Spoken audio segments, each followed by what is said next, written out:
Alhamdulillahi wahda, wa salatu wa salamu ala man la nabiyya ba'da, ya ibadallah, assalamu alaikum wa rahmatullah.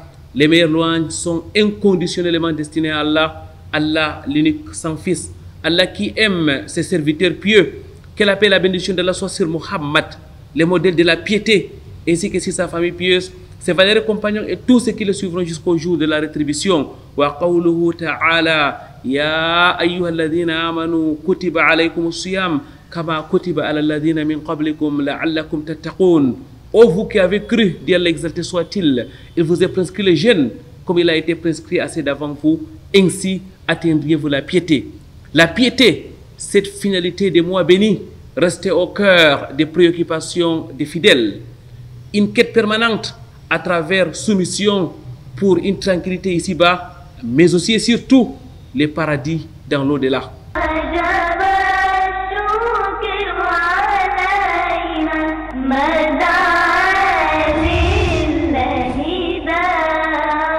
Très chers téléspectateurs, mesdames, mademoiselles, messieurs, bienvenue sur ce plateau de votre émission Vitrine de l'Islam. Nous continuons avec notre série d'émissions sur le mois de Ramadan. Aujourd'hui, nous allons nous arrêter dans le cadre de l'entretien sur la piété. Ramadan à la quête de la piété. Au-delà de l'entretien, votre émission, c'est aussi au cœur de la société, la Salmonie du Saint Al-Qur'an al-Karim, mais aussi votre rubrique spéciale Ramadan, Quiz Ramadan. Avant toute chose, nous allons écouter la parole d'Allah, exalté soit-il.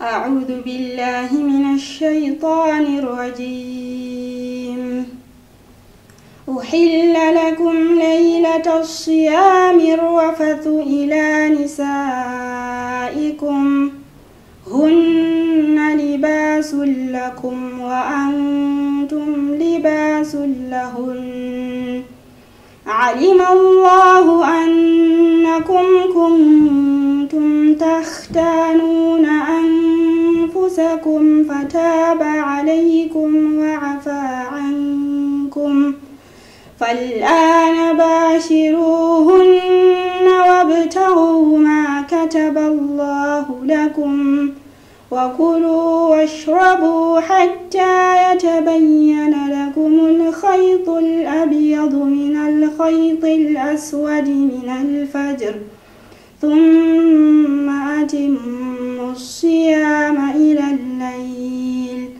ولا تباشروهن وأنتم عاكفون في المساجد تلك حدود الله فلا تقربوها كذلك يبين الله آياته للناس لعلهم يتقون وجب الشكر علينا مدى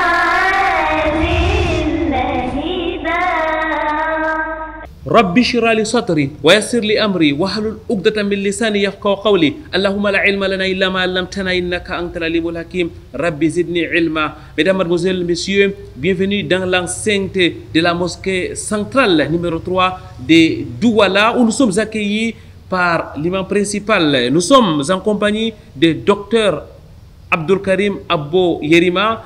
Il est diplômé de la très célèbre Université islamique de Médine, mais aussi de l'Université islamique Roi Faisal de N'Djamena. Il est bien connu sur le triangle national pour être, depuis plusieurs années, le directeur national de la WAMI, cette ONG saoudienne, la World Assembly Muslim of Youth. Docteur, assalamu alaikum wa rahmatullahi wa barakatuh. Wa alaikum salam wa rahmatullahi wa barakatuh. Docteur, qu'Allah vous récompense d'accepter notre invitation. Je rappelle que c'est la deuxième fois qu'on vous reçoit sur ce plateau. Vous êtes très bien connu de nos téléspectateurs pour avoir déjà fait une grande émission avec nous sur les vivre ensemble. On s'en souvient encore comme si c'était hier. Docteur, je dois aussi ajouter à vos multiples casquettes que vous êtes aussi amir du comité d'éthique musulmane de la CGN, de la communauté du Grand Nord du Vouri. Qu'Allah vous récompense pour les multiples efforts Vous êtes aussi les chefs du quartier Al-Aqsa, le nouveau quartier situé ici à Douala, du côté de Ngodi, Bakoko.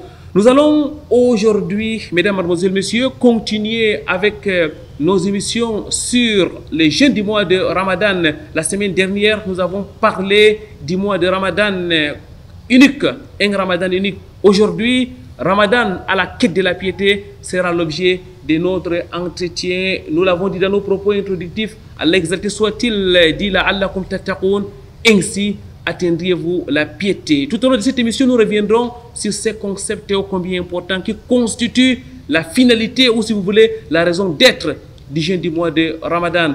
Docteur, c'est quoi la piété?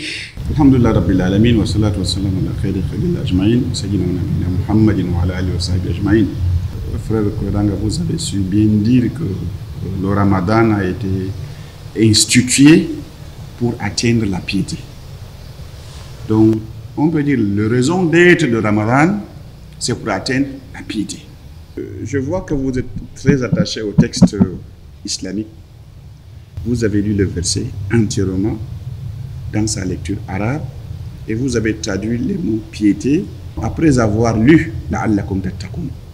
Ça veut dire quoi? Ça nous renvoie à la langue arabe, à la définition de la langue arabe de la chose. Le at-taqwa, qui est la piété, est un dérivé de wiqaya. Wiqaya, quand vous le conjuguez au passé, vous avez waqiya. Vous avez le waw au début, vous avez kaf au milieu et vous avez ya à la fin. Et vous allez vous retrouver une lettre sainte entre deux lettres non saintes. Ça s'appelle en arabe al-lafiful mafrouk. Al-lafiful mafrouk. Donc, raison pour laquelle, si tu veux donner l'ordre à quelqu'un, vous avez lui dit ki nafsaka. Donc, le mot même signifie la protection. Al-wiqaya, la protection. La protection. Ici, la protection contre la colère d'Allah subhanahu wa ta'ala. Que l'homme doit prendre des mesures pour se protéger contre la colère d'Allah subhanahu wa ta'ala et évidemment contre le feu, contre l'enfer. Donc, d'où l'importance de jeûne vient. Parce que dans un hadith, le prophète a dit as-sawmu junna. Le jeûne est une armure. L'armure des guerres est une protection. Protection pour l'homme, pour le combattant. Et ainsi, le Ramadan peut servir aussi à la protection du feu comme définitive, comme finalité. Mais ça, c'est justement une définition étymologique de la chose. Et vous savez, dans tous les termes, comme on dit dans notre jargon, on dit terme général, terme technique, les savants islamiques aussi disent une définition étymologique et technique. Et cela est, selon un groupe de savants, qu'est-ce qu'ils sous-entendent par at-taqwa?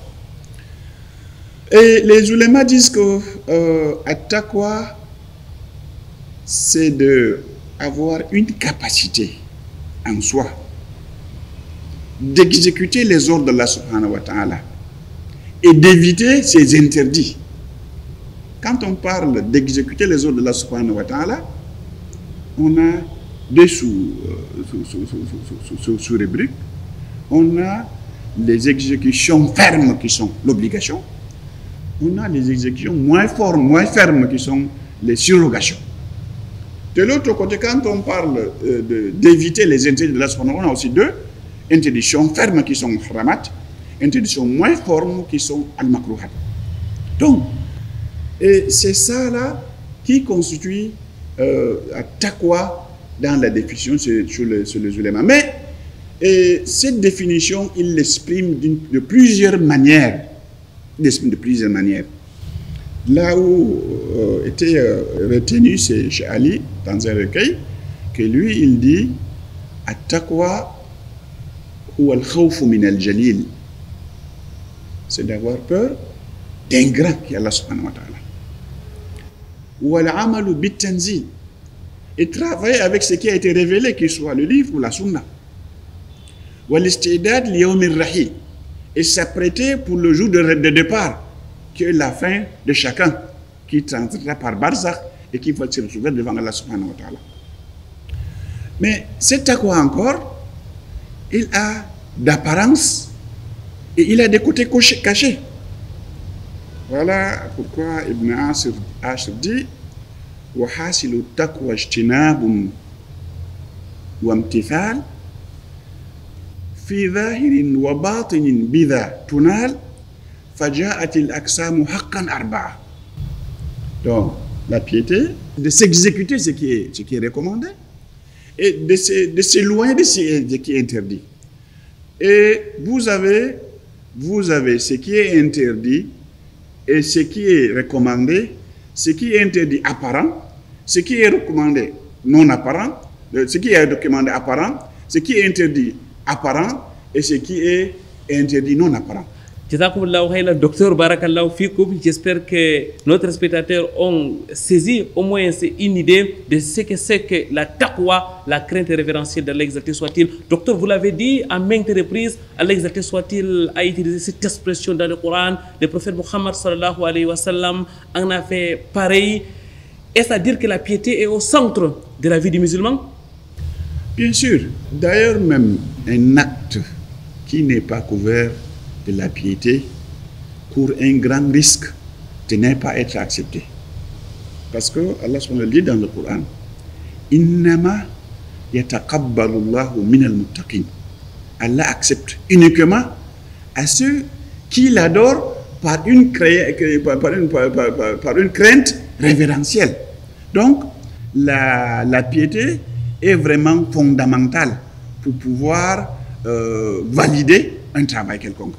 Ça veut dire quoi? Ça veut dire que quand vous posez un acte, vous pouvez le poser par plusieurs causes, plusieurs mobiles. Mais on veut que le mobile qui vous pousse à poser un acte qui est censé être dédié à Allah subhanahu wa ta'ala, qu'il soit couvert par la piété. Jazakumullahu khairan, docteur Barakallahu Fikoum. Tout un mois, mesdames, mademoiselles, messieurs, pour acquérir la piété. Allah exalté soit-il dit, la'allakum tattaqoun. Ainsi, au bout du mois de Ramadan, ainsi atteindriez-vous donc la piété. Quels sont donc les bienfaits de cette finalité, docteur? Le bienfait de cette finalité, c'est d'abord d'être heureux ici-bas et heureux dans l'au-delà. Heureux ici-bas sont représentés par un certain nombre des éléments. Le premier de ces éléments, qu'Allah subhanahu wa ta'ala vous défend. Allah dit, Allah subhanahu wa ta'ala, il vous défend. Il vous défend de votre vivant et de votre pendant que vous ne vivez plus non plus aussi. Ça veut dire que vous êtes sous la protection d'Allah subhanahu wa ta'ala. Allah subhanahu wa ta'ala dit, Allah inna awliya Allah la khawfun alayhim wa lahum yahzanun. Ceux les alliés d'Allah subhanahu wa ta'ala, ils n'ont ni crainte ni tristesse. C'est-à-dire, ils ne craignent pas leur rencontre avec Allah subhanahu wa ta'ala après leur mort. Ils n'ont pas de tristesse aussi non plus par rapport aux gens qu'ils ont laissés, sa famille, leur famille, ses épouses ou son épouse, ses enfants, ou ses parents, pauvres parents qui sont là. Allah va les prendre en charge. Et puis, ceux qui ont la crainte révérentielle d'Allah subhanahu wa ta'ala ou la piété, et dans l'au-delà, ils seront bien accueillis. Innal muttaqina fi jannatin na'im. Les pieux sont dans le jardin d'Allah subhanahu wa ta'ala, dans le paradis. Fi maq'adi sidqin inda malikin muqtadir. Ils seront bien installés dans leur fauteuil et chez le roi qui est capable de tout faire. Donc, la crainte, si vous avez la crainte référentielle de Allah subhanahu wa ta'ala, ça vous permet d'avoir de la force d'aller de l'avance. Allah subhanahu wa ta'ala dit, Man adali waliyan faqad adantu bil harb. Quiconque prend mon allié comme ennemi, je déclencherai la guerre contre la personne. Donc, si vous avez la crainte révérentielle de Allah subhanahu wa ta'ala, qu'Allah vous ouvre toutes les portes. Si vous avez la crainte révérentielle de Allah subhanahu wa ta'ala, vous donne des provisions.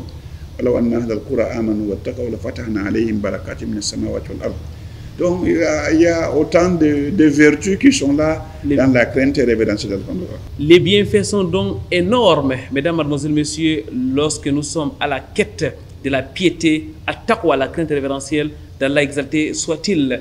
Les bonheurs ici-bas, mais aussi le paradis d'Allah, exalté soit-il pour les pieux, qu'Allah fasse de nous des pieux.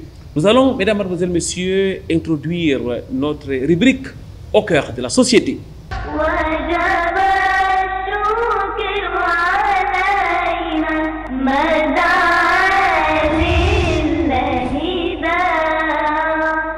Suspension des prières en congrégation dans les mosquées, une réalité qui se dégage à Douala, une décision motivée par la crise sanitaire mondiale.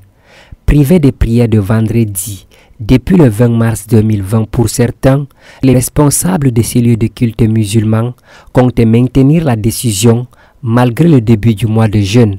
C'est le cas au quartier Bibamba Bonaloka, dans l'arrondissement de Douala 3e.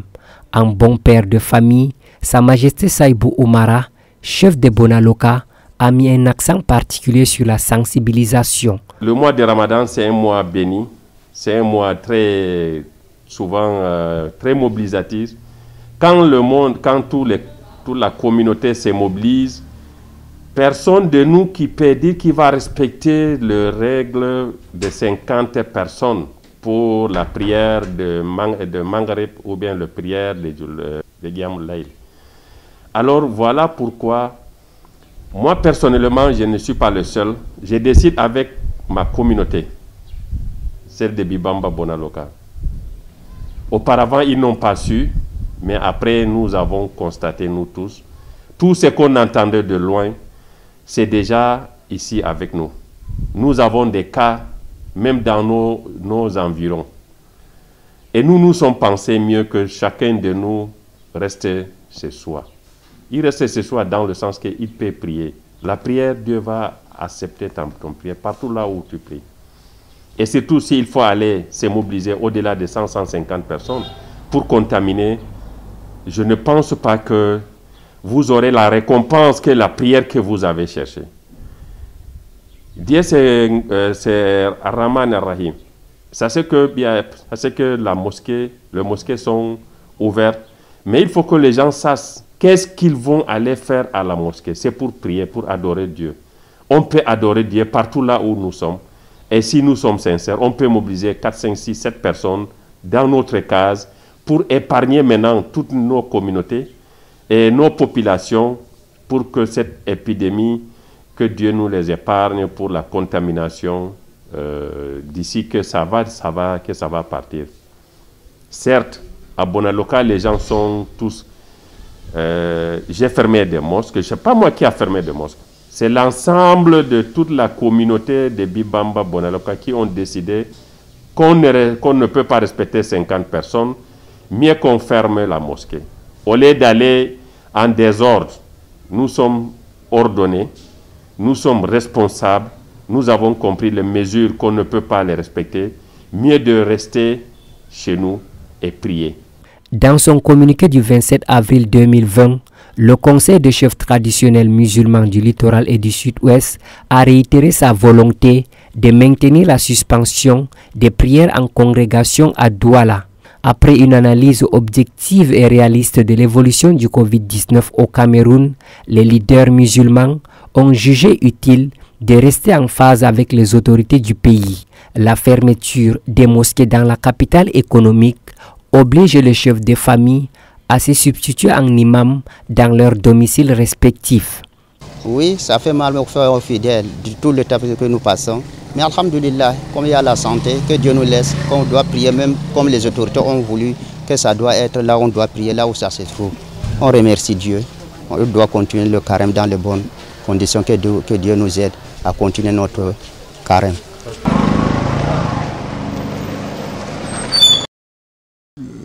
Il me manque des mots, parce que cela n'est jamais arrivé.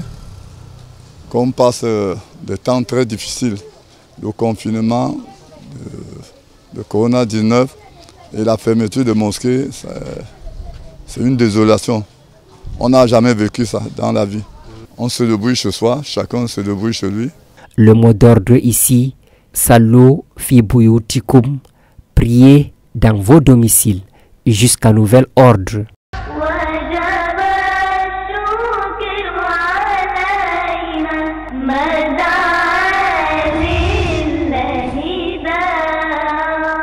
Du cœur de la société, mesdames, mademoiselles, messieurs, nous rentrons dans la mosquée centrale numéro 3 de Douala et nous sommes en compagnie de l'imam principal, l'imam central donc numéro 3, docteur Abdul Karim Abbo Yerima. Il est diplômé de la très célèbre Université islamique de Médine, mais aussi de l'Université Roi Faisal de N'Djamena. Docteur Abdul Karim Abbo, qu'Allah vous récompense pour ces multiples éclairages. Dans la première partie de cette émission, nous sommes revenus de long en large sur le concept même de la piété ainsi que les fruits que peuvent acquérir les pieux ici-bas et dans l'au-delà. À présent, la question principale que doivent se poser certainement nos fidèles téléspectateurs, c'est le comment. Comment acquérir donc cette piété en général?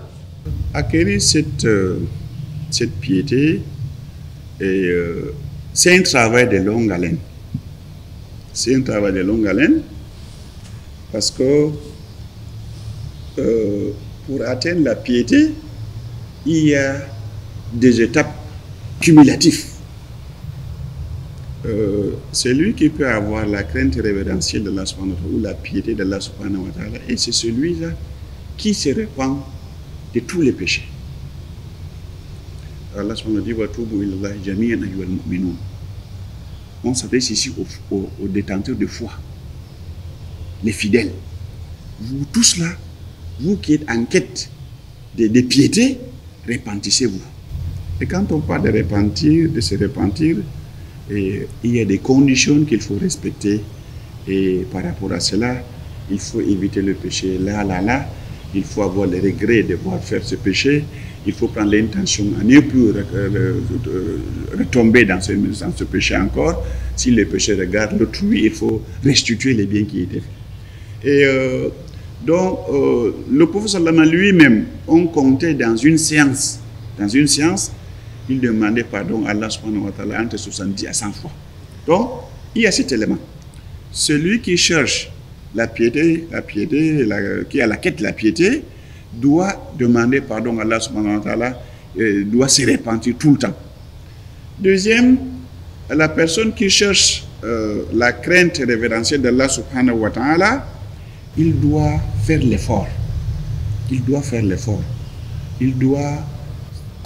mener le combat contre soi. L'homme a ses désirs. Il doit lutter contre ces désirs-là. Docteur, vous êtes en train de parler de djihad nafs? Oui, exact. Allah subhanahu wa ta'ala dit jahadu fina lanahdiyannahum subulana. Quiconque, ceux qui luttent dans mon chantier, Allah a pris l'engagement qu'il les éclaircira, qu'il va les guider, forcément. Donc, si vous avez commencé à prier les prières à temps, ne cédez pas, continuez toujours à prier à temps. Si vous commencez à jeûner, ne cédez pas. Ne prenez pas, ce n'est pas la facilité. Jeûnez tout le temps. Si vous avez commencé à faire la zakat et vous avez la possibilité de le faire, continuez à le faire. Donc, tous les prières de l'islam que vous allez faire, même si votre âme n'est pas satisfaite, continuez à le faire. Si vous êtes habitué à faire la prière de Jama'a, excepté peut-être la période que nous vivons actuellement, il faut continuer toujours à le faire la prière de Jama'a. Donc, al-mujahada, la buddha minha. Quelqu'un doit faire les efforts. Si tu ne fais pas les mujahada, tu ne peux pas évoluer. L'âme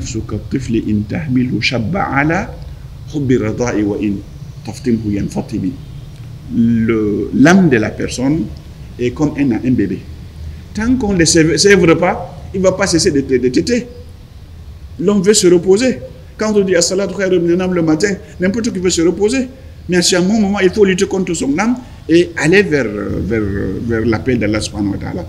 Et l'autre aspect qui est aussi une étape capitale, c'est l'autosurveillance. De se sentir à tout moment qu'Allah subhanahu wa ta'ala vous regarde.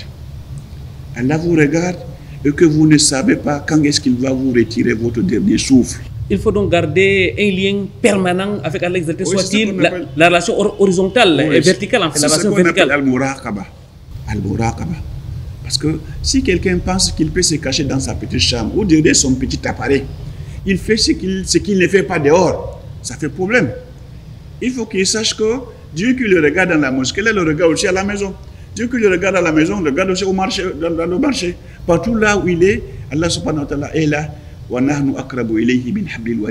Allah est plus proche par rapport à la personne qui ses veines, qui coule le sang dans son cou. Docteur, à vous écouter, la quête de la piété est une permanence. Ça doit se faire au jour le jour, ça doit se faire durant toute la vie. Mais comment comprendre qu'Allah soit-il lit donc les jeunes à la piété? Parce que le verset dit c'est comme si les jeunes étaient donc les chemins qui conduisent vers la piété. Certainement, tous les bons œuvres, qu'ils soient à Iman ou à l'Amal Saleh, on l'avait tantôt, conduisent à la piété. Mais particulièrement les jeunes, on a un texte particulièrement pour le jeune. Là, on a dit Al-Sawbu Wikaya, Al-Sawbu Jumna. Le jeûne est une armure pour le feu. Mais ce n'est pas seulement le jeûne qui est dit dans le verset, n'est pas spécialisé ou particulier au Ramadan. On parle de jeûne tout court. On parle de jeûne. Même si après le Ramadan, vous avez cette possibilité de faire la quête pour chercher, pour acquérir la piété. Donc, vous pouvez jeûner le savoir, vous êtes tous dans le même jeûne avec tout ce qu'on peut décliner, mais peut-être certainement ça a été développé dans plusieurs émissions, on ne perd pas trop de temps, mais le jeûne est l'un de ces éléments qui peuvent permettre à la personne d'atteindre la piété.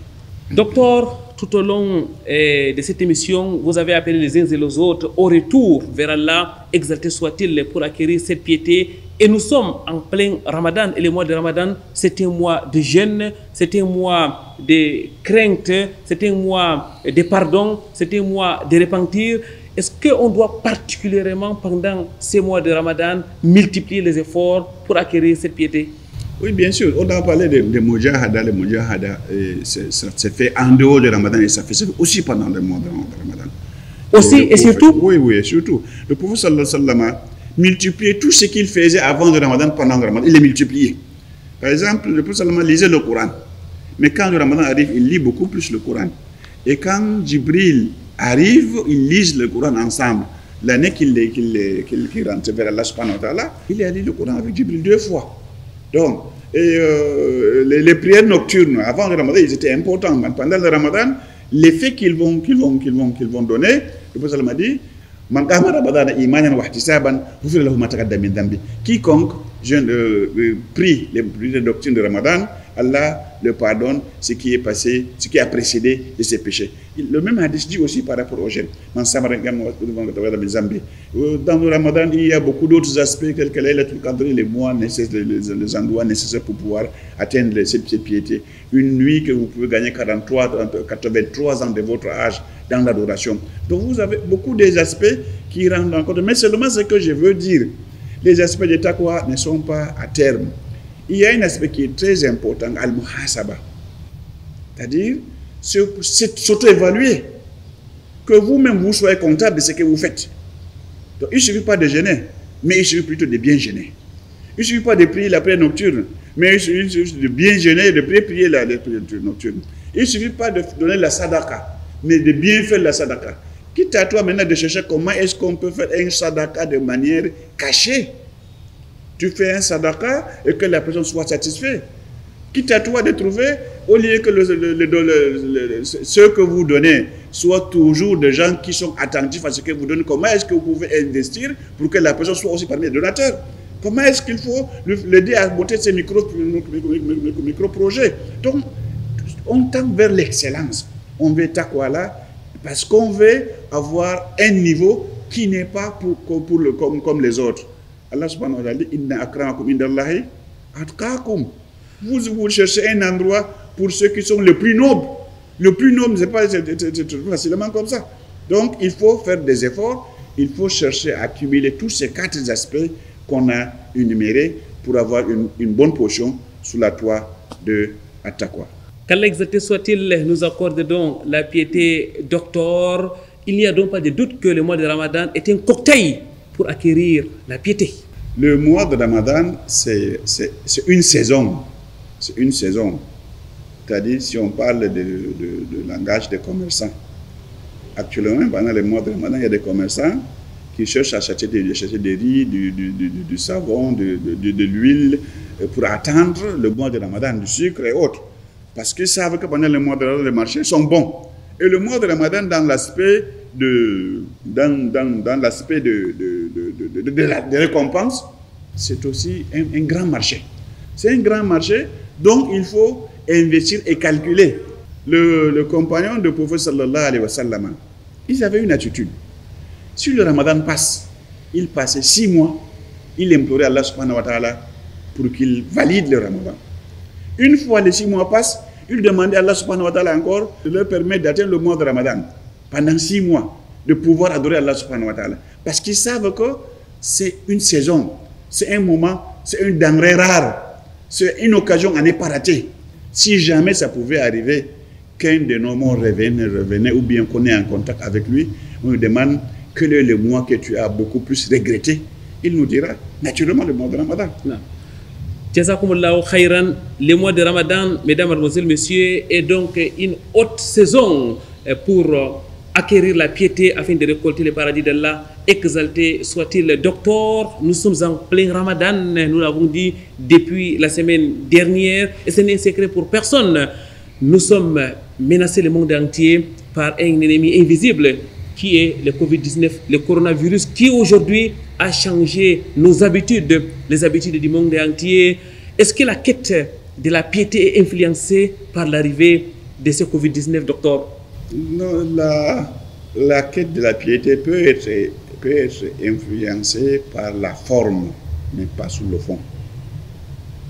C'est-à-dire, toutes les adorations qu'on demandait de faire, excepté la Umrah, qui est impossible. On ne sait pas encore le Hajj, qu'est-ce qu'il va être. Mais les autres, la zakat est possible. D'ailleurs, même les savants ont donné la possibilité aux musulmans d'anticiper la zakat. C'est-à-dire, même si le mois que vous allez donner votre zakat était Muharram, et maintenant nous sommes en mois de Ramadan, vu la situation actuelle, vu que tout le monde déconseille à celui qui n'a pas trop de choses à faire de sortir de la maison, vous pouvez enlever votre zakat maintenant, donner à la personne. Donc c'est l'occasion, certainement on allait jusqu'à dire que vous pouvez enlever la zakat de 2 ans pour satisfaire ces gens maintenant.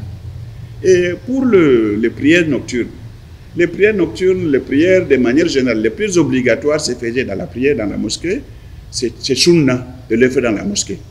Donc, et en le faisant dans la mosquée, on a des récompenses de 27 par rapport au nombre, et on a d'autres récompenses aussi.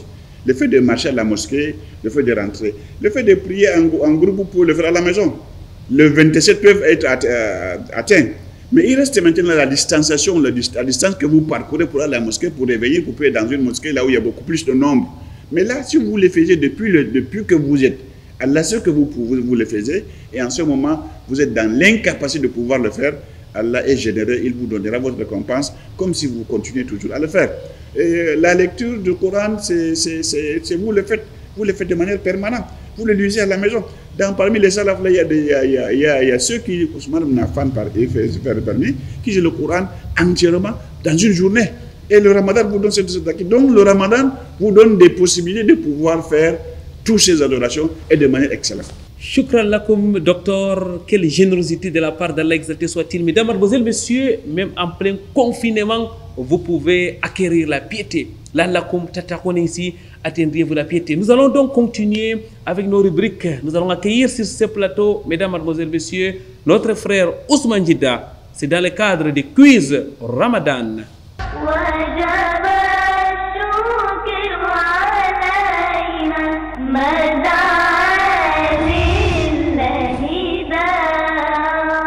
Alhamdulillahi Rabbil Alamin wa salatu wa salamu ala Rasulillah. Chers téléspectateurs, assalamu alaikum wa rahmatullah. C'était un énorme plaisir de vous retrouver sur ce plateau de vitrine de l'islam, bien évidemment dans le cadre de la rubrique Quiz Ramadan, votre rubrique habituelle pendant le mois de Ramadan. La semaine dernière encore, nous avons posé 3 questions et vous étiez nombreux à participer à ce jeu-là. Les 3 questions à répondre par vrai ou faux.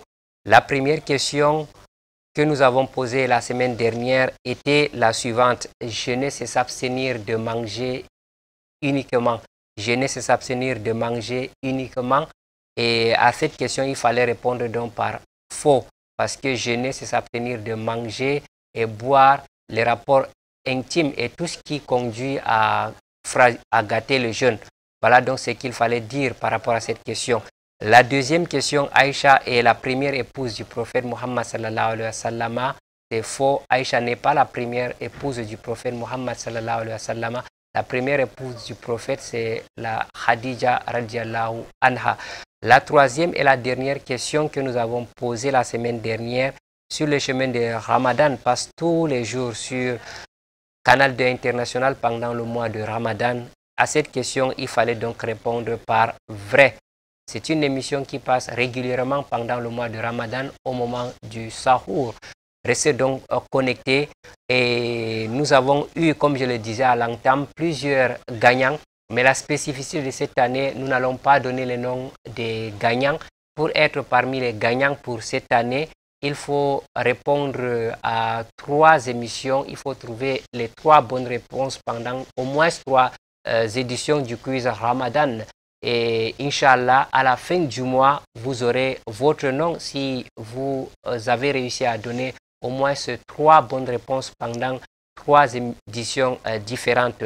Le prochain quiz que nous vous proposons est le suivant. Le prophète Nuh alayhi salam fait partie des 5 grands prophètes et à répondre par vrai ou faux. La deuxième question, le mois de Ramadan se trouve entre Rajab et Shaban. Le mois de Ramadan se trouve entre Rajab et Shaban. À répondre également par vrai ou faux. La troisième et la dernière question de cette rubrique Quiz Ramadan est le compagnon Ali est le deuxième jeune à avoir embrassé l'islam. Le compagnon Ali est le deuxième jeune à avoir embrassé l'islam. Voilà donc les questions de cet autre numéro de Quiz Ramadan. Pour participer à ce jeu, vous savez, les principes restent les mêmes. Vous nous envoyez les réponses au numéro qui s'affiche au bas de votre écran par SMS ou par WhatsApp. Précisez surtout votre nom complet et la ville si vous êtes au Cameroun et dans les pays étrangers. Précisez le pays et également la ville où vous vous trouvez. Et nous vous rappelons que vous avez la possibilité de demander à être intégré dans le groupe WhatsApp parce qu'il y aura tous les extraits que nous diffusons dans le cadre de vitrine de l'islam et y compris la rubrique Quiz Ramadan. Manifestez votre volonté à adhérer dans nos groupes en nous envoyant tout simplement le message à travers les numéros qui s'affichent au bas de votre écran. Sur ce, subhanakallahumma wa bihamdika nashhadu an la ilaha illa anta nastaghfiruka wa natubu ilayk. Wassalamu alaikum wa rahmatullah.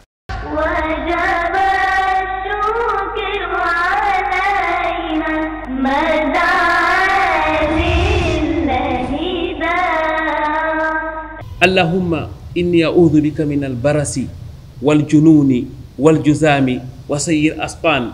Mesdames, mademoiselles, messieurs, c'est la suite de votre émission Vitrine de l'islam et nous invoquons Allah exalté soit-il contre la peste, la folie, mais aussi les maladies graves, les maladies dangereuses, en l'occurrence les Covid-19 qui aujourd'hui constitue une menace dans notre monde. Nous sommes toujours dans la mosquée centrale numéro 3 de Douala et nous sommes en compagnie de Dr Abdul Karim Abouyerima qui nous fait honneur de nous accueillir dans cette mosquée où il officie régulièrement les prières des vendredis. Docteur, petit à petit, nous nous acheminons vers la fin de cette émission. Tout à l'heure, nous avons, dans le cadre de ce ramadan, dans le cadre de la question de la piété, rappelé aux uns et aux autres que nous sommes dans un contexte de Covid-19.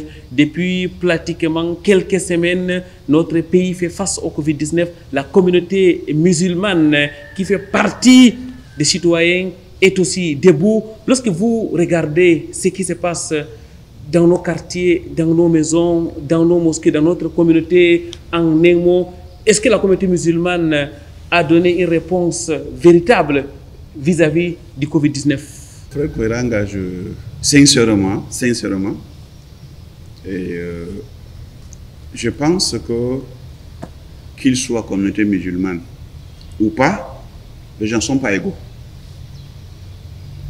Mais quand on voit la communauté musulmane de manière isolée, sincèrement, je pense que la communauté qui est composée des élites et des leaders d'associations et les autres, les élites et les leaders d'associations ont fait d'énormes efforts.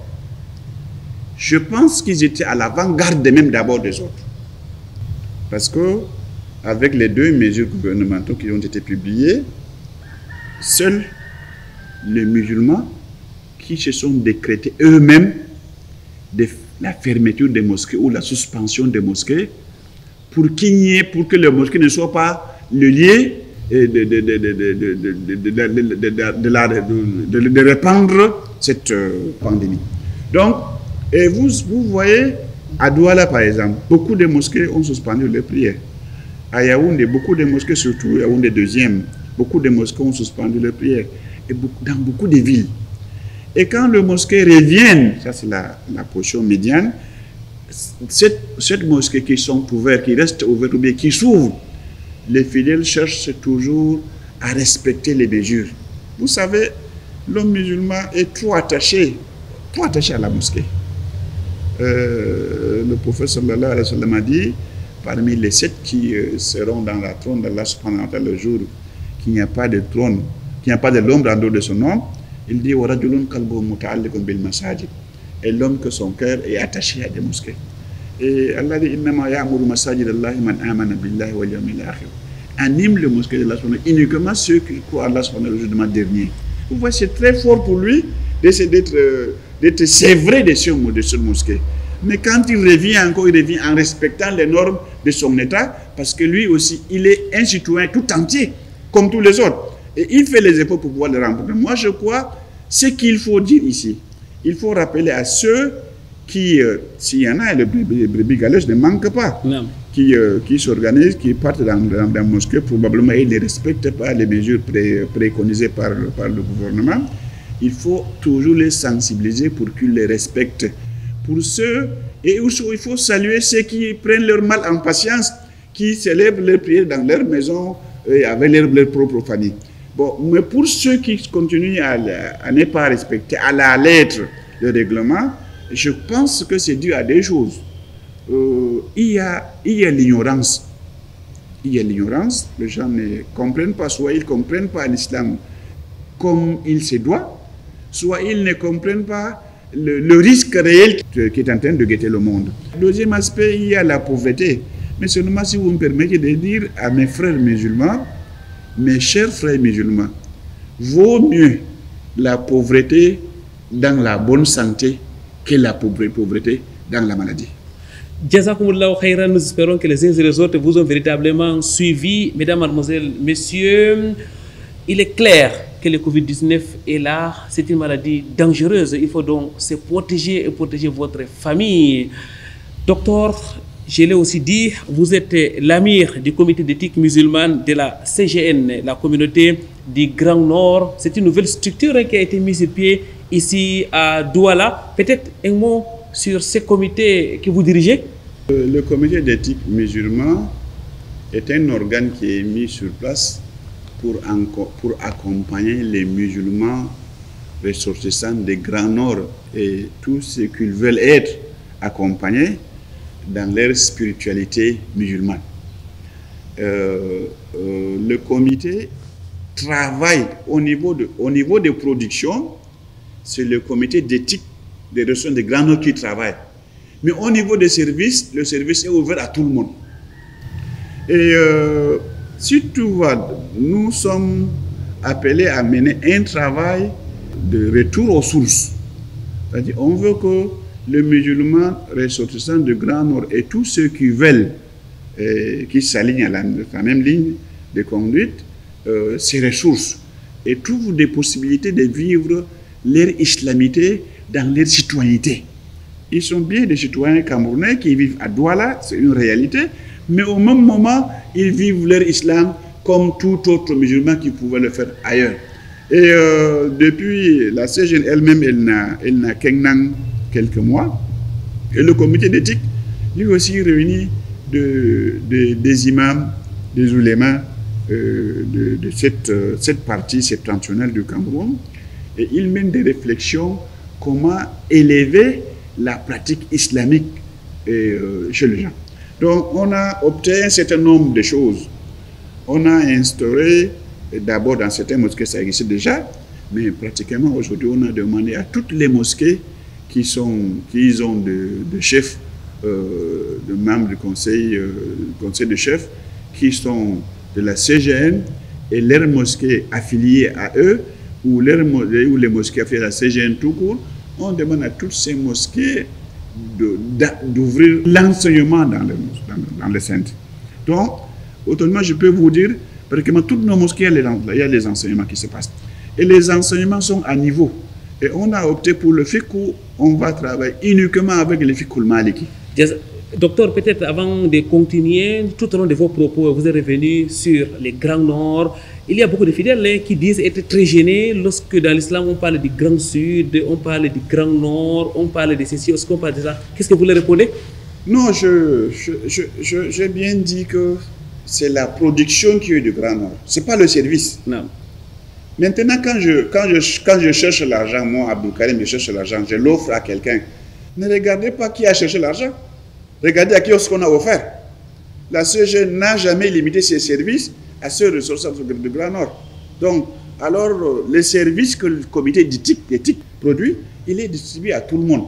De deux, l'histoire, si on veut avoir l'union de tous les musulmans, c'est d'abord un noble objectif. Et la question a été posée depuis fort longtemps. Vous voyez, les pays là où l'islam est la même. L'Arabie saoudite est un pays, n'est-ce pas? Le Koweït est un pays. Malgré qu'il y a l'organisation de coopération islamique aussi. Donc c'est plus facile d'organiser les ensembles que d'organiser les individus. Si aujourd'hui on dit qu'on a les ressortissants du Nour, on a les ressortissants du Grand Nord, peut-être on a les ressortissants d'autres secteurs, et que cet ensemble trouve une manière de fédérer, c'est plus facile. Et c'est plus facile pour s'entendre aussi. Donc, Allah dit dans le Coran, c'est ça qu'il faut voir. C'est s'entraider. Est-ce que les gens s'entraident ou ça ne s'entraident pas? Moi, je crois dans les actions de la CGN que j'ai assisté. J'ai assisté ici, qu'on a reçu le chef de la communauté Bamoun. J'ai assisté à une visite qui a été rendue chez le chef Bamoun. Et le chef de la communauté à Ossa, la CGN l'a rendu visite. La communauté à Ossa a été reçue ici. Donc, la CGN ne nie pas l'existence des communautés. Jamais. La CGN n'est pas contre un rassemblement quelconque. Mais la CGN milite pour travailler pour l'intérêt de tous, mais en se focalisant sur l'intérêt des ressortissants du Grand Nord. Shukran lakoum, docteur. Merci pour ces précisions. Qu'Allah exalté soit-il vous accompagne dans vos multiples responsabilités. Je l'ai dit, vous êtes donc l'imam central numéro 3, vous êtes donc l'imam principal de la mosquée centrale numéro 3, la mosquée dans laquelle nous réalisons cette émission. Vous êtes aussi le directeur national de la WAMI, plusieurs autres casquettes que nous avons certainement oubliées. Merci d'avoir accepté notre invitation. Je rappelle à tous nos téléspectateurs que vous serez là encore avec nous la semaine prochaine. Cette fois-ci, nous allons donc parler, Inch'Allah, du mois de Ramadan comme un grand rendez-vous de l'humanisme. Mais avant de partir, peut-être un dernier conseil à ceux qui nous écoutent. Le dernier conseil que je veux prodiguer vers mes frères téléspectateurs, vous savez que ce n'est pas à votre demande qu'Allah vous a offert la possibilité de jeûner le mois de Ramadan. Prendez-le à sa juste valeur. Saisissez l'occasion. Mais mettez-vous dans votre tête qu'il se pourrait que ce mois de Ramadan soit votre dernier mois de Ramadan. Et vous pouvez quitter cette terre-là. Comment voudriez-vous que votre dernier Ramadan se représente devant Allah subhanahu wa ta'ala, faites-le. Faites-le maintenant. Travaillez votre Ramadan pour qu'il soit semblable à votre dernier Ramadan sur la terre. Bon, je crois que ça c'est le conseil que je vous donne et je me donne à moi-même aussi. Parce que nous sommes tous à la quête de cette excellence, à la quête de cette piété révérentielle. Mesdames, Mademoiselles, Messieurs, c'était donc la docteur Abdul Karim Abo Yerima, diplômé des universités islamiques de Médine, mais aussi de l'université Roi Faisal d'Injamena. Il était donc notre invité dans le cadre de cette autre émission des vitrines de l'islam spécial Ramadan. Qu'Allah récompense notre docteur pour ses éclairages. Nous l'avons dit la semaine prochaine, il sera encore avec nous. Merci aussi à l'équipe technique qui a permis la réalisation de cette émission. Merci notamment à Calvin Tekam et à Ousmane. Avant de partir, nous vous laissons méditer une fois de plus sur cette interpellation de l'exalté. Soit lui qui dit Ya ayyuhalladhina amanu kutiba alaykum siyam kama kutiba ala alladhina min qablikum la'allakum tattaqun. Oh, vous qui avez cru, il vous est prescrit le jeûne comme il a été prescrit assez d'avant vous. Ainsi, atteindriez-vous la piété la'allakum tattaqun. Vendredi prochain, ce sera un autre jour. Inch'Allah, une nouvelle émission de vitrine de l'islam. D'ici là, wa'tasimu bihablillahi jami'an wa la tafarraqu. Cramponnez-vous sur le câble d'Allah et ne vous divisez point. Subhanakallahumma wa bihamdik. Ashhadu an la ilaha illa anta astaghfiruka wa atubu ilayk. Assalamu alaikum wa rahmatullahi wa barakatuh.